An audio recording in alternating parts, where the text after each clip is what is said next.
Hello students, I'm Himani Sharma, your UGC NET educator.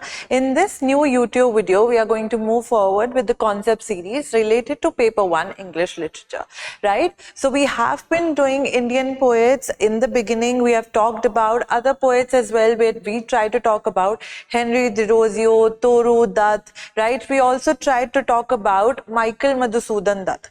But in today's video, we are going to talk about none other than Sri Aurobindo, who was a person who was a reformist as well, who was a yogi, who was a person who used to meditate a lot, correct? So you would have heard of his name really well.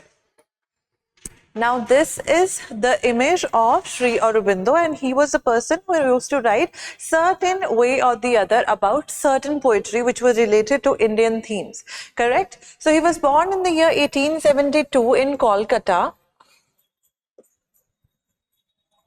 right, and he passed away in 1950 after independence, right, 3 years after independence.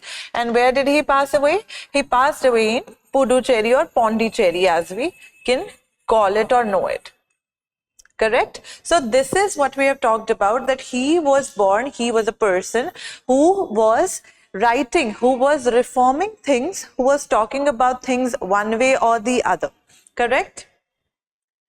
So his original name was Aurobindo Ghosh. Sri Aurobindo is a name which he later on changed, or after being a saintly figure or a yogic figure. A prominent Indian philosopher, poet and a spiritual leader, which I already have mentioned you all about, that he was a person who used to talk about spirituality. He used to talk about philosophy a lot. He was born in Calcutta, India, and was educated in England, and hence we see that somewhere or the other there is a some way or the other, there is some influence on him which was related or which came from the Western education, because he got educated in England. Correct? He made significant contributions to the Indian poetry by blending spirituality, philosophy, about which he used to talk about, and a unique poetic style which we see. Correct? He was deeply influenced by the Western literature, as I already told you. Why? Because he got educated in England, and when he tried to compare and contrast the position of India with that of England, he was seeing that yes, there are certain ways in India, there are certain ways in which India is still lagging behind. Correct? When it comes to the Sati Pratha, when it comes to the other positions as well, it was him who was already talking about, the reformations. He was thinking logically, he was thinking with a rational mind. Correct? By Western literature, he was also influenced by philosophy, which can be seen in his poetry, in his well-being as well, and in his Indian spiritual traditions, because he was a spiritual leader as well. Spirituality and divine love, we are going to talk about the key themes which are prominent in his works of poetry. And him being a spiritual leader, as we time and again have been putting emphasis on this very thing, that he was inspired by that very spirituality on which we can see the influence on his works. So first theme, if we are going to talk about, is spirituality and the divine. Poems exploring the yearning for a divine connection and the transformation of human love into a high spiritual love. We can see that how from a bodily form, we get to that very aspect of reaching to the divine, and that can be seen beautifully in his poetry. Evolution and transformation, that how, and this transformation could be from a humanly state to the state of when a person reaches the divinity, right? You attain salvation, you know that this is your role, this is what you wanted your entire life. Second theme is evolution and transformation. Themes of human evolution, potential for the inner growth, and the evolution we are talking about here is the spiritual, the mental evolution as well, that how you grow as a person, the humanly transformation that we already have talked about, that kind of evolution, your spiritual, your mental, your physical growth, he already talks about that as well. The realization of one's true self, and you see that the themes that we are talking about are also the ones which are philosophizing about certain things, that we see that he is talking about getting to know your own self. And how can you know yourself better than meditation, better than getting indulged in discipline, in self-control? And through the self-control, through the yoga, through the introspection that comes with all these very things, you are going to attain that very truth that you need to be one with the divine. Correct?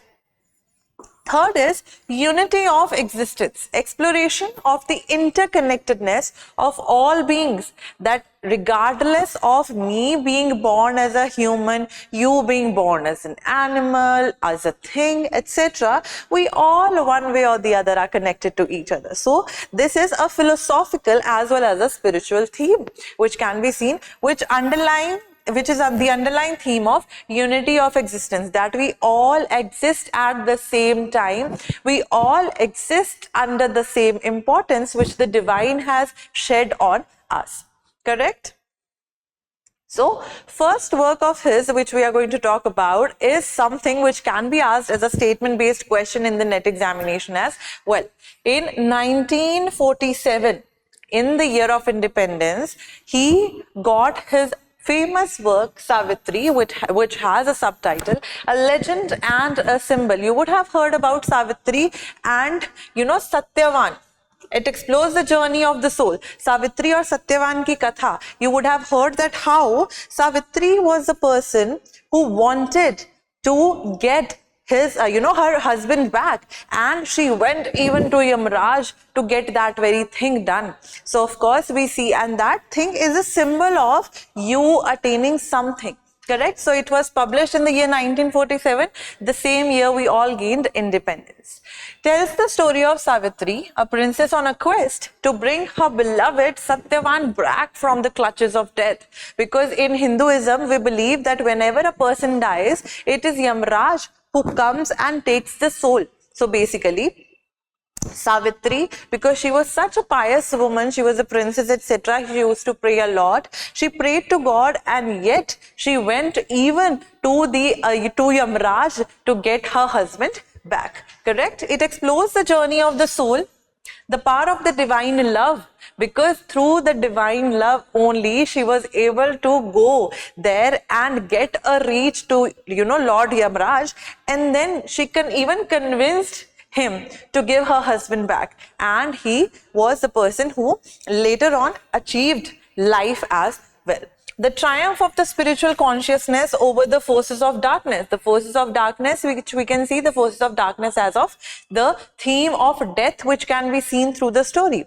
So this is really a symbolical tale, a symbol and a legend. Legend through the story of a legend which is there in the Indian, scriptures provided there.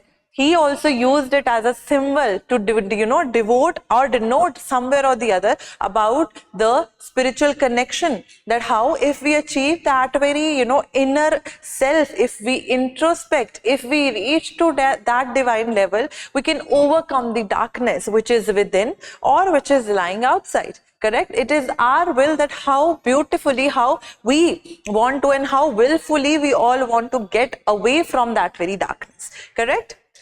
Savitri is a symbolic representation of a human soul's search for immortality and the realization of the divine within, ki hum sab mein hi wo Paramatma hai. So of course this is such a philosophical statement to say as a human being, but it is the truth according to Sri Aurobindo or Aurobindo Ghosh. Next is his collection, in which almost entire poetry of his is published, that is known as, or that is titled as, Collected Poems. A compilation of Aurobindo's poems covering a wide range of themes and styles, and mostly themes, the key themes of his works we have talked about already. The collection includes poems on love, poems on nature, spirituality, and the human quest for truth. This is a prominent theme in his works. It showcases Sri Aurobindo's poetic brilliance, his exploration of the consciousness, and his fusion of the Eastern and the Western poetic traditions, because one way or the other, even if he is writing about the myth, he is using the language of English. He is trying to communicate that very thing through the Western tradition as well. There are certain exceptions which can be asked as a factual information, that what poems are not published in the collected poems of Sri Aurobindo. Those poems are the epic Savitri that we already have talked about, A Legend and a Symbol, His poetic dramas are not in this very collected poems, right, collection. Most translations into verse of poetry or in Sanskrit, Bengali and other languages, these things are also not here. And original poetry in Bengali and Sanskrit. So mostly the other poems which are there, regardless or except these very particular things, 1, 2, 3, 4, these are not published, correct, in his collected poems collection. So we are going to read one of his poetry, Shiva, one of his poem, Shiva.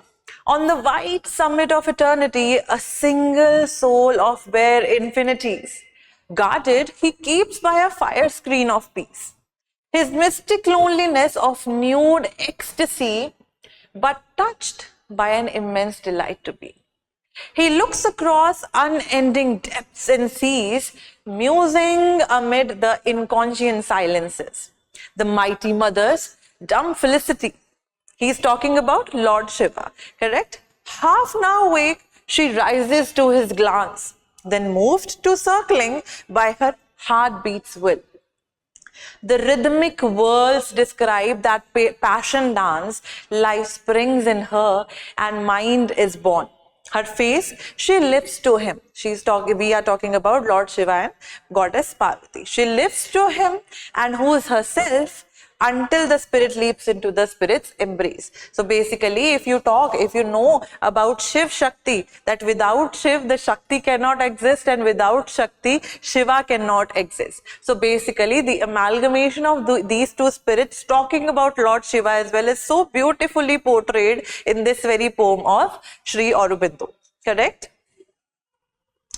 Next, we have A God's Labor, which was published in the year 1935.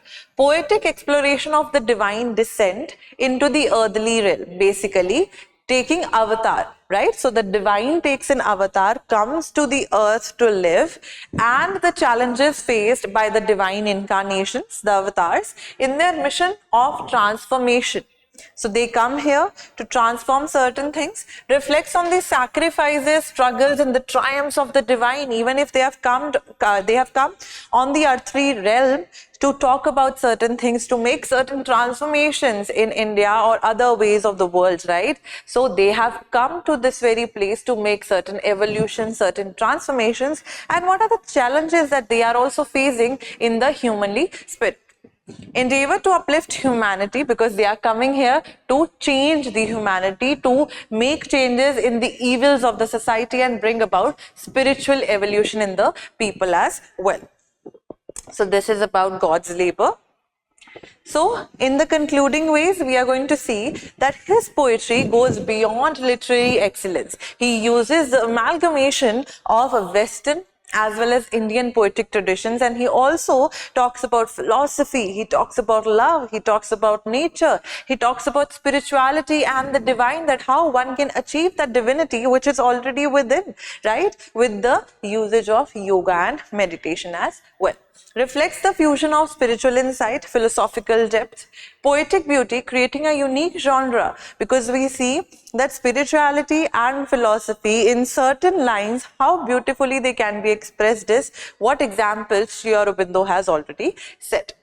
He and his legacy as a poet and a spiritual thinker continues to relate with seekers around the world. So we have talked about certain poems, and this is one poem which I want you all to put a little bit more emphasis on, read an entire summary of this very thing, so you know that whatever tale that we were talking about is this. So on the overall, I have provided you with the overview basically of this very thing and the other poetry as well. Correct? So this was all what we all had about Sri Aurobindo and his poetry and his poetic contribution to Indian literature, and I hope things were clear to you. Thank you so much and have a good day till the time I come with another video. Bye-bye.